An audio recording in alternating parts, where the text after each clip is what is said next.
Hello there, it's me, Sari here again, and today I'm here with a sort of a tip video of how to get your ink pads in order. I have gotten myself two stamp sets from Altenew, and these are called either Beautiful Day or Vintage Flowers. And I have been trying to figure these out. These haven't got any color schemes or cheat sheets, but you can find them on the net if you want to. That will make it a little bit easier, I'm sure, but I'm still struggling with just this package, I must say. I mean, I just have to learn how to work with it even better. And when I started off, I just wanted to have a sort of overlook of what or how could I combine the different kinds of ink pads that I've got. I mean, I do have ink pads from VersaFine or Archival Ink, Stays On, even Lawn Fawn, Memento and everything. And you know, even though you have a color on the package, it doesn't necessarily mean that you actually get it to work with any other sort of color. So I started off making these color charts just on a regular printing paper really, and I sort of did them by brand, and I just wrote everything down there. And having done this, and I felt like, hey, why don't I just make it in the computer, in the Word program? Having said that, I just went there and did so. It's much prettier, it's easier to see what you have, isn't it? And then I went for a smaller stamp because I just wanted to get more and more of these colors in there. But it's a really easy and nice way to actually get your colors in order. And I used these stamp sets. This one is from Joycrafts, and this one was called Grunge Basic. And these were perfect to just make those splotches and everything. And this one is from, could it be Creative Expressions, and something with a, I'm not sure what it was called. Let's see if I can find it. It doesn't say. It was something to do with background, I believe.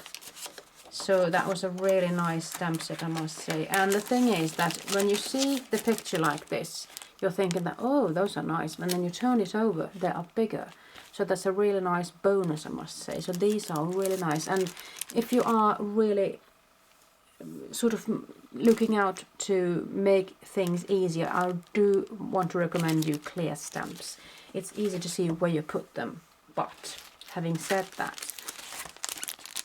these might be a little bit more tricky than that, because you have to actually fit this one onto that one, and that one onto that one, and that one onto that one. So there's a little bit of fiddling. These are alright, I must say.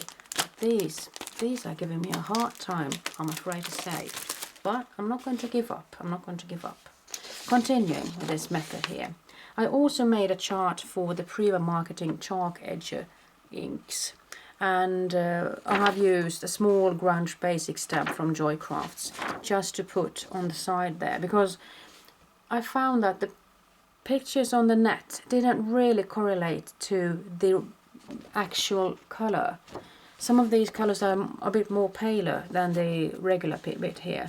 But I did this sort of a chart to know which ones I have got and which ones I could actually still order if I would like to continue increasing that collection.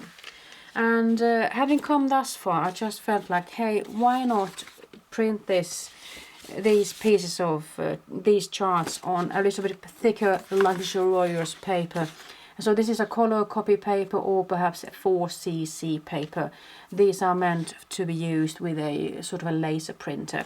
And so here I've gone in and actually added in almost all of my ink pads. I haven't added the distress ink line here.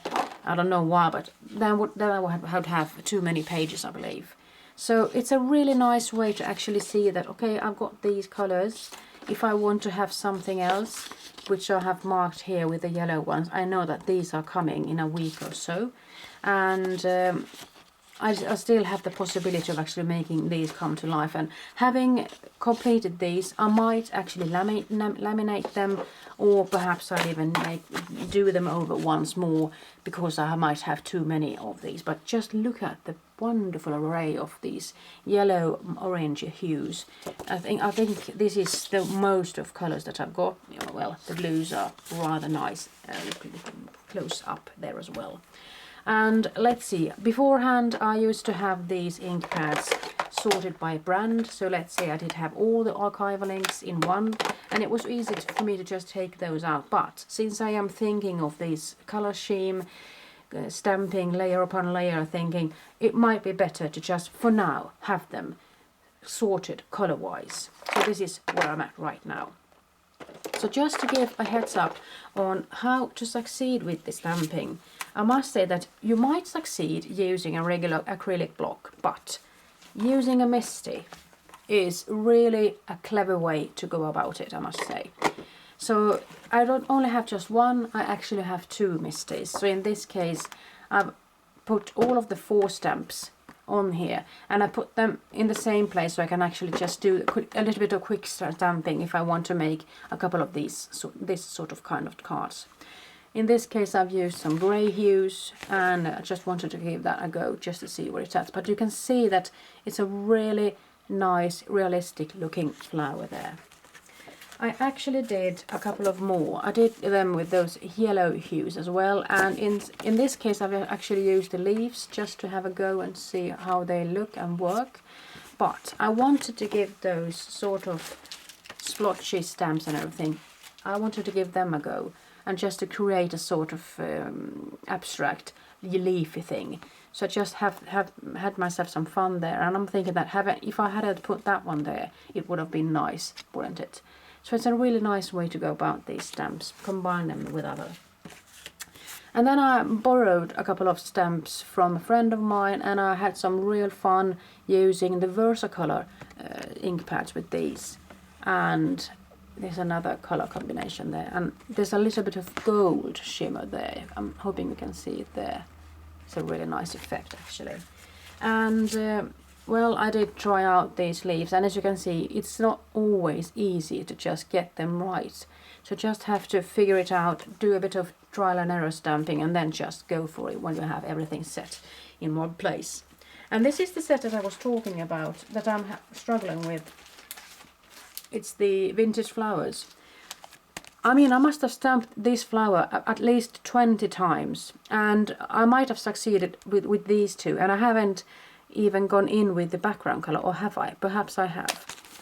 And so it is a nice flower when you actually get it to be as it's supposed to be. So my tip is that you go to the internet, just go to Google or something and write down Altenew vintage flowers and chart or cheat or something, and you will get this picture there. Just print it out and have some fun. And the thing is that you might actually go, in order to create this look, you might go from the background to that, or you could go from that, and to create that. I, on the other hand, tried using that, and then continued with that and that. So you can actually combine the order that you go in, but there's a nice tip for you to just follow. There are some color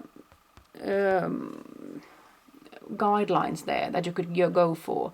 So when you have used that one, for example, so you're going to combine that one with that. So you have some kind of a help there when you're going to do your stamping. But it's not easy, I'm telling you. So I was really happy when I accidentally managed to get this one out of this. This is the other flower actually that goes in this set. So these are really beautiful flowers, and I would like to be able to combine them with the other flowers that I've got. And I'm just going to finish things off by showing you this that I actually managed to do today, this morning, and I'm hoping to be able to continue in this method and just move along with the stamping and everything. So in my opinion, they might be a little bit tricky, even though you are an experienced stamper as I am, but don't give up, just go for it, and well, hopefully you'll master this technique as well. Hope to be able to come back soon again. Bye bye.